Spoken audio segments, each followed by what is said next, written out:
মোমেন দুইটা স্ট্যান্ডার্ড তার, সে প্রতারিত হবে না, প্রতারণা করবে না। যদি আমি প্রতারণা না করি, এটা আমার ইমানের একটা বহিঃপ্রকাশ, কিন্তু আমি জায়গায় জায়গায় প্রতারিত হই, তাহলে হাদিসের অর্ধেক কিন্তু আমি পালন করলাম না, ইমানের অর্ধেক কিন্তু আমার ঘাটতি হলো। এই জন্য আমাদের অবশ্যই এটা খেয়াল রাখতে হবে, আমাদেরকেও যেন কেউ ঠকাতে না পারে, আবার আমাদের দ্বারাও যেন কেউ না ঠকে। আমি যেদিন থেকে জানতে পারলাম যে নিজেদের পরিবারে স্ত্রী সন্তানদের জন্য যা কিছু আমি খরচ করি তাও এক ধরনের দান বা অনুদান, এবং এখানে সওয়াব আছে।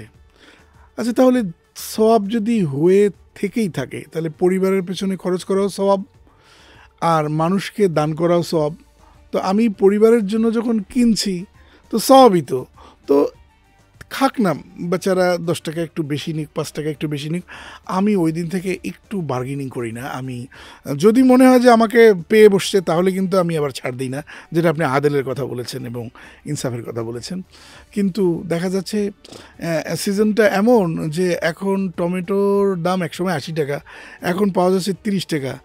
তো আমি যদি আরও কমাতে থাকি, তাহলে 15 টাকায় দিলাম, তাহলে ওর কি থাকলো, ওর মালিকের কি থাকলো, তার মালিকের কি থাকলো, আর ওই যিনি চাষাবাদ করছেন তারই বা কী থাকলো। এই কমন সেন্সটা যদি আমরা একটু ডেভেলপ করতে পারি, তার মানে অনাকাঙ্ক্ষিত কিছু বাকযুদ্ধ থেকে আমরা বাঁচতে পারি। না, অবশ্যই অবশ্যই।